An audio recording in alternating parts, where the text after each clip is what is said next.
Good morning, જય Shri Krishna. Welcome to our new blog. આજે છે, આજ કયો ડે છે રાહી?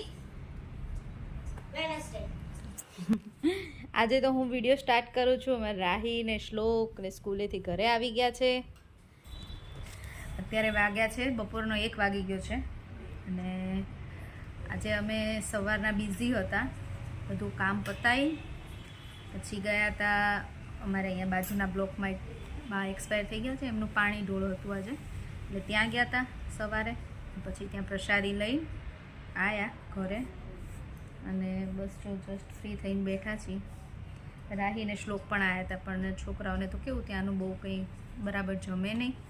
સ્કૂલેથી આવ્યા ત્યારે ડાયરેક્ટ, એટલે પાછું રાહી તો અત્યારે પાછું બીજી વાર ચાલુ થઈ ગયું. અમારે રાહીને તો ઘરે આવીને ત્યાં 2 પૂરી ખાધી હતી, પછી ના ખાધું કંઈ વધારે, એટલે હવે ઘરે આવીને પાછું ચાલુ થઈ ગયું છે. અને હા, મમ્મી આવી ગયા છે ગામડેથી, સવારમાં વહેલા આવી ગયા હતા. એટલે હમણાં મમ્મીને તમને મુલાકાત કરાવું. ત્યારે તો બિઝી છે, હમણાં આવે એટલે તમને વાત કરાવું. સવારના મમ્મી આવ્યા એટલે પછી અમે થોડાક બિઝી હતા કામમાં. રાહી તો ફ્રીજ ખોલ્યું ને એટલી હેપી થઈ ગઈ. ઓ માય ગોડ, પાછી આટલી બધી ચોકલેટ કોણે મોકલી?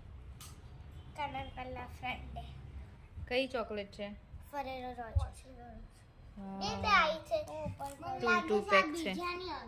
હા, બંને ઓપન નહીં કરતા, ઓકે? એક જ કરજો. ક્યોંકि મમ્મીએ નામ કીધું. થેન્ક યુ કહી દેજો. મિતુલ અંકલ ને ડેડી ફોન કરાવશે. Thank you. લે આ તારી માટે. તારી ફેવરિટ ચોકલેટ. મને ચોકલેટ બધી ઓછી ભાવે. ફરેરો રોચર ભાવે. એક ડેરી મિલ્ક ભાવે ને કા ભાવે. આ મારી ફેવરિટ છે, નહીં રાહી? યા. મારી ફેવરિટ ચોકલેટ. એટલે દર વખતે અને હા, જો રાહીને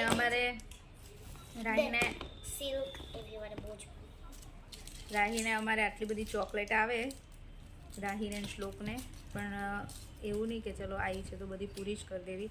જે અપેક્ષાબેન જ્યારે લંડનથી આવ્યા હતા દિવાળીમાં, અને એ ચોકલેટ લઈને આવ્યા હતા ને, એ હજી અમારી પાસે છે. કેમ કે આ જોઈને ખુશ થાય કે હા આટલી બધી ચોકલેટ, પણ બધી એક સાથે ખાવાની એવું ના હોય. કેયુરને બહુ ભાવે, એ ખાય. અને મને પછી આવી અમુક ભાવતી હોય તો હું ક્યારેક ખાઉં. હા બેટા, જો આસન આમ હતું, મેં જેમ નીકળવા અહીંયાથી નીકળી. અમારે ઘણું એવું હોય કે ચોકલેટ ખવડાવી જ નથી, એટલે અમે ઘરે તો લઈ જ નથી આપતા. કોઈ દિવસ ઘરની ચોકલેટ ના હોય. સ્કૂલમાં કોઈનો બર્થડે હોય તો સ્કૂલમાંથી લઈને આવે. જય શ્રી કૃષ્ણ મમ્મી. જય શ્રી કૃષ્ણ. કેવું રહ્યું તમારું મિની વેકેશન? બહુ મસ્ત રહ્યું. બહુ ફર્યા. મેરેજ પહેલા 3 દિવસ તો હા, રિસોર્ટમાં. રિસોર્ટમાં 3 દિવસ, 1 રાત દુધાળા, 1 રાત સમુખેતી, 2 દિવસ ને 2 રાત સત્તાધાર. બહુ મજા આવી. સત્તાધાર સેવા કરવાની બહુ મજા આવી. બહુ મજા આવી ને? હા, પાછા ભગવાનને કીધું પાછા બોલાવજો, પાછી સેવા કરવા આવીશ. મને તો બહુ ગમ્યું. આની પહેલા ગયા હતા, પરબ ગયા હતા નહીં? મને એમ કે આ વખતે પરબ ગઈ હતી પેલા ને. નાની હતી ને ત્યારે બાની જોડે, મારા ગૌઢાબાની 1 મહિનોમાં હતી એની સેવા હતી. 1 મહિનો બાની જોડે ગઈ હતી હું, નાની હતી. પરબ કે સત્તાધાર? તો એ સત્તાધાર ગઈ હતી ત્યારે. તો અત્યારે પાછા સત્તાધાર ગયા હતા. પાછા સત્તાધાર. એ તો કેટલા વર્ષો પહેલા ગઈ હતી, આજ ગઈ પાછી. સારું, મજા આવી ને? દર્શન થઈ ગયા સરસ? દર્શન બહુ મસ્ત થાય એમ. ભગવાનનું બધું મળ્યું, વાસણ ઘસવાનું, રોટલા ઘડવાના, બહુ મજા આવી. એવી સેવા કરવાની હોય ને? હા, બધી વાસણ કે તો વાસણ, ભગવાનના કપડાં કે તો કપડાં ધોઈ દઈએ આપણે. વહેલા હતા તો કે હાસી હવન હતો ને તે કે માસી કે હવનના વાસણ ઘસવાના છે. બીજું વાંધો લાવો, ચલો હું ઘસી નાખું બધા. સરસ. હા, બધા ચાંદીના હતા, પિત્તળના બહુ બધા હતા, એવા બધા સ્ટીલના થોડા. ચાંદી જ જાદુ હતું. ભગવાનને શું હોય કમીના? ભગવાનની આગળ લોટી ને ઘંટડી ને બધું. મજા આવી અમને. એક બા હતા ને ઘયડા, એ કે હાલો તું મારી જોડે આવી. મેં ચલો તો હું તને બતાવું. મેં ચલો હું આવું, તમે જે કહેશો હું સેવા કરીશ. મેં કીધું સરસ, બહુ મજા આવી. જાય ને? પ્રસાદી લેવાની 2 દિવસ મજા જ આવે ને.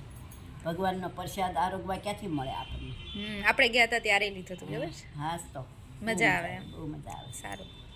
આપણે ગયા હતા પરબેથી નહોતો લીધો ને અહીંયા પરબ તો નહોતા અમે રોકાયા ને આપણે સત્તાધાર તો એ બપોરના ટાઈમે જ ગયા હતા એટલે પછી ને ત્યાં તે દિવસે પરબના ટાઈમમાં તો થોડીક વાર બેઠા હતા પણ કેવી રીતે પછી ઉતાવળ થતો હતો ને હું તો ત્યારે એ વાત પ્રસાદ ચાલુ જ હોય. હવે તો મને ખ્યાલ આવ્યો 5:30 પાસે પ્રસાદ આપી પછી પાછા સીધા 8 વાગે સત્તાધારને પ્રસાદ પછી મામાને ઘરે પછી ના માસીને ઘેરે ગઈ સમખેતીથી કેવા પછી માસીને ઘરે ગયા હતા માસીને ઘરે મામાને ઘરે પછી માસીને ઘરે સારું. 2 રાત મામાને ઘરે રહી 1 રાત માસીને ઘરે 1 રાત દુધાળા 3 રાત રિસોર્ટમાં સરસ 2 સત્તાધાર મજા આવી ને પણ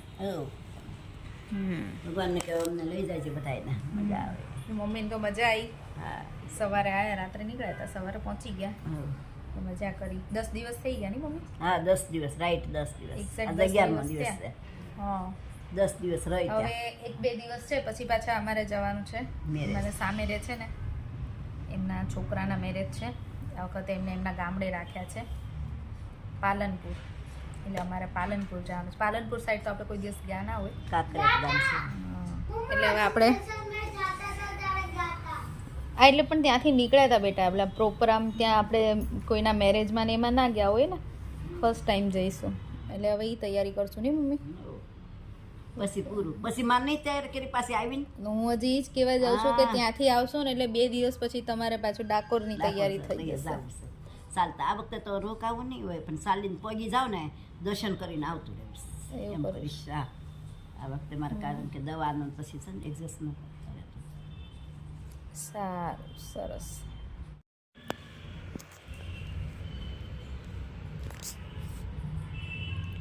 જો અમે બેસી ગયા છીએ મેથી વીણવા નહીં મમ્મી?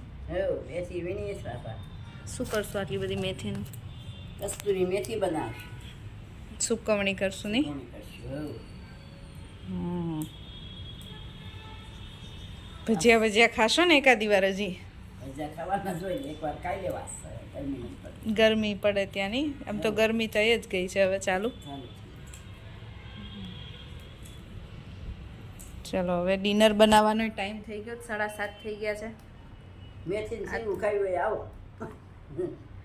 મેં ઓલા દિવસે વિડીયોમાં બતાવી હતી જો લાવો તો મમ્મીએ તો જો કેટલી બધી સિંગો કાઢી. એ દિવસે તો મેં બધી જવા દીધી હતી. દવા થોડી દેવાની. મને ત્યારે મને એમ થતું હતું કે મમ્મી હોય ને તો આનું કંઈક કરે. શું કરશો એને ખાશો?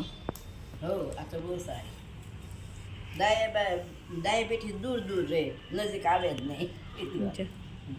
હવે પાકવા આવી છે ને એટલે આમાં બધી સિંગ છે. આવી ગયેલી છે.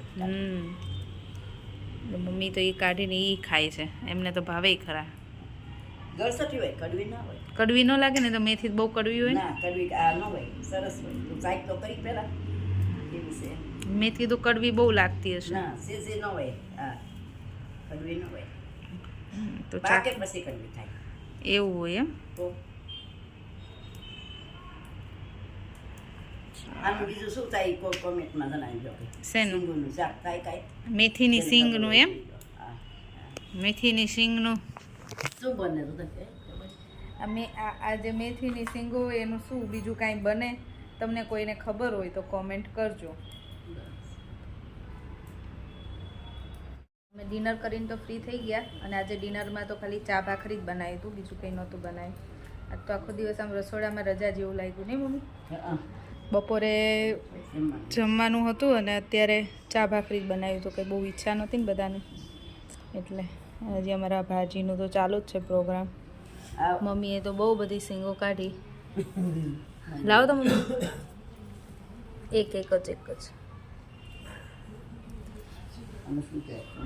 અને આ છે ને મેં કોઈ દિવસ ચાખી નહોતી પણ આ ખોલી આના દાણા ખાધા ને તો મીઠા લાગે છે. મને એમ હતું કે આ મેથી તો કડવી હોય ને તો બહુ કડવા હશે, તો મમ્મી કે તું એકવાર ચાખી કે બહુ મીઠા હોય તો બિલકુલ કડવાનું હોય, બહુ મસ્ત લાગે. કડવા નથી લાગતા હું મમ્મી? સેજેનો લાગે, બહુ મજા આવે ખાવાની. પેટમાં નો દુખ્યા એટલે મેં કીધું એટલે જવા ન દીધા. ઓલા બધા જવા દીધા. હા મેં તો જવા દીધા હતા તે દિવસે તો બહુ બધા હતા ને હારાય હતા. મને નહોતી ખબર, મેં તો બધું જવા દીધા. જો જે આમાંય છે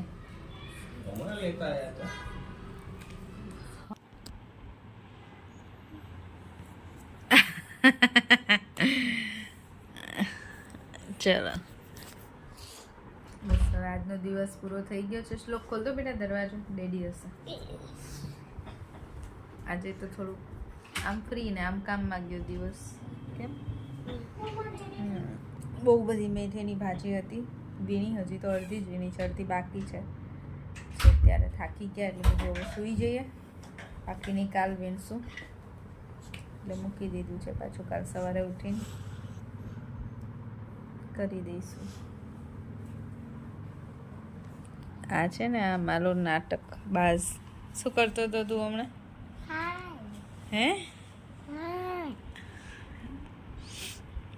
ચલો સૂઈ જવું છે ને હવે. તો હવે આજનો વિડીયો અહીંયા જ પૂરો કરીશું. ફરીથી મળીશું કાલ નવા વિડીયો સાથે. ત્યાં સુધી બાય બાય, જય શ્રી કૃષ્ણ, ગુડ નાઇટ. અને વિડીયો ગમ્યો હોય તો like, share and subscribe. Bye. Bye. Jai Shri Krishna. Good night. જય શ્રી કૃષ્ણ.